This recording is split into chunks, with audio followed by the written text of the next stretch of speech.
dodgy, that, didn't we? And that is quite honestly based on a true story. Yes. I think I reinvented the Lady Dicker.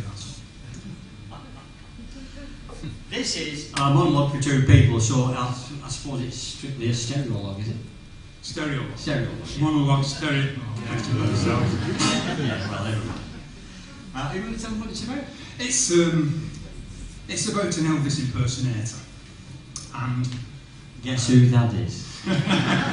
Elvis plays the Elvis, Alan plays the Elvis impersonator. Some years ago, I was on holiday in the Isle of Man, and me and my wife went into a cafe for a brew, and it was the dirtiest, smelliest cafe we've ever been in, and it was called the Fuchsia Rooms, and so it's turned up in this monologue. There are times in this when I make some movements and sing a bit, and it will bring tears to the eyes and may also excite some people. So we've got one of the stewards at the back of the bucket of water to throw it over any gentleman who gets really too excited. And you think he's joking, he isn't. He isn't. Some of you will find yourselves in a state of arousal.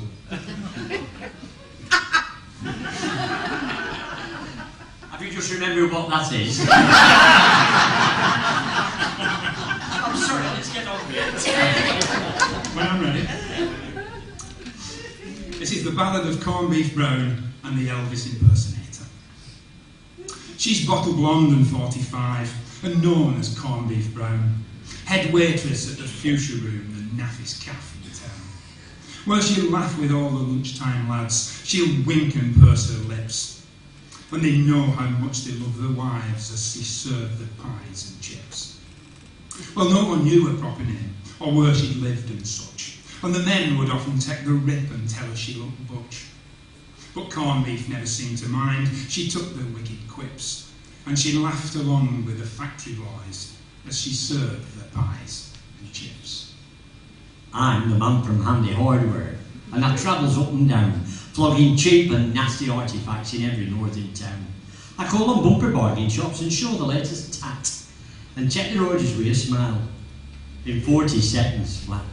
But I've never liked the wholesale life, the buckets and the bins, the mops, the tops, the biscuit jars, the padlocks and the pins. It's singing is my passion, and I sings around the clock. And I've learned to sing like Presley, and I've learned to make things rock. One for the money, two for the show. If you get ready now, go, cat, go. But don't you step on my blue suede shoes. You can do anything but lay off my blue suede shoes. You can do anything but lay off my blue suede shoes.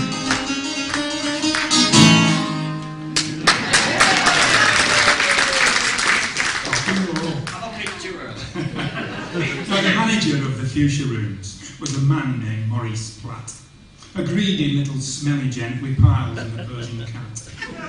But Maurice had a vision that he'd nurtured from afar to transform the room from a greasy spoon to a swish new cabaret bar. No more Formica tabletops and fag burns on the floor. No more the men's urinal pong comes wafting through the door. There's lots of plush new seating and carpets wall to wall, and a bar that's serving fizzy beer and a glitter ball and all. And there's a rock and roller ready. He's an artist who just might put the Fuchsia Room back on the map and opening nights tonight. Aye, tonight I'm Elvis Presley and I'm waiting in the wings. I'm the man to make the ladies swoon, the man to pull their strings, with hips all set to swivel, and a groin all set to thrust. A banana down my trouser leg, tonight is or bust. But tonight they'll feel the passion, tonight they'll feel the beat, tonight they'll throw their underwear to land right at my feet. But I've spied the one I fancy, the one who'll float my vote, the one who'll yield to whispers and soft kisses on the throat.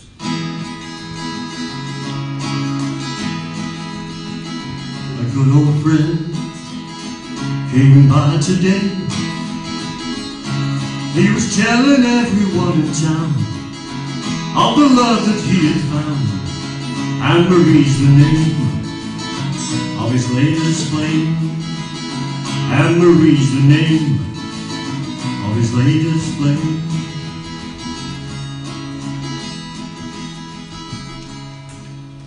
She's bottle blonde and 45, and known as corned beef brown. Head waitress at the Fuchsia Room, that trendy place uptown, where she'll flirt with all the married men, she'll wink and flash some thigh, but tonight she's spotted Elvis and she's giving him the eye. She's now addressed an envelope and sealed it with a kiss, and slipped inside on paper pink the note to bring him bliss. Dear Elvis, you're the guy for me, though youth is now long gone. I'd still love to fling me knickers, but I haven't any on. I'll be clocking off at midnight, and I'm sure you'll be just thrilled if we do the biz in your dressing room, so keep the champagne chilled.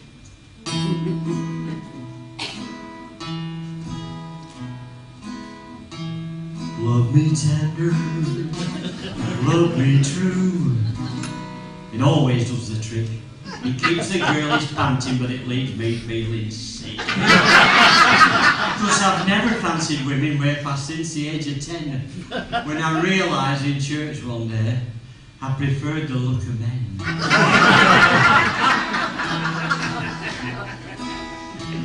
Love me tender, love me true. To me it's just a song.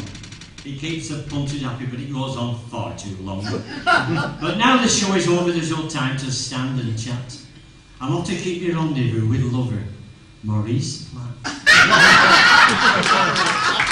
He's the manager of the Fuchsia Room. No more will he be skint. This club will be the best in town, and he's set to make a mint. So he's lounging in the dressing room, he's smoking high-class pot, and he's wearing just his new string vest, and he's showing all he's got.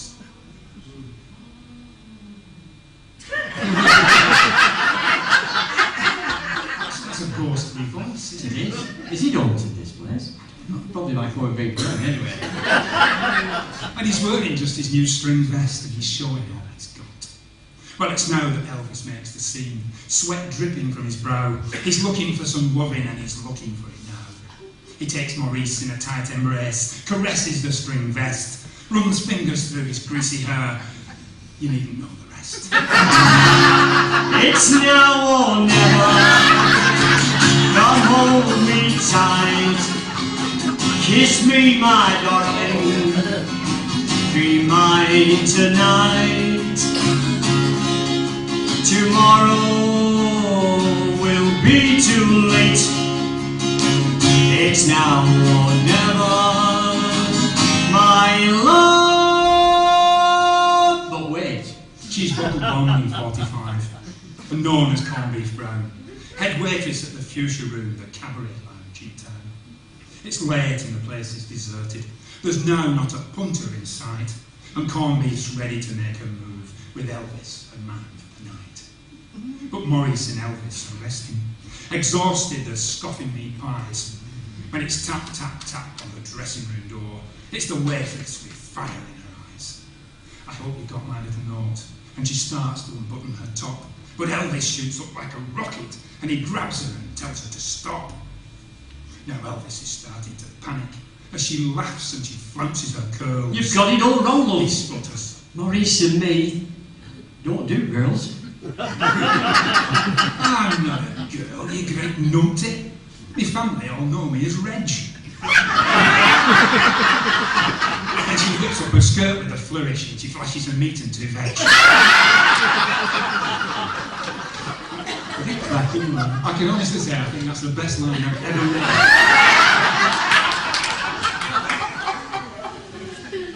We bought a nice semi in Bispham. Reg, the head waitress, and me. And we found we had room for lodger, so Maurice has moved in to me. We get on quite well with the neighbours who never suspect or assume of what we get up to at weekends and who's doing what and to whom.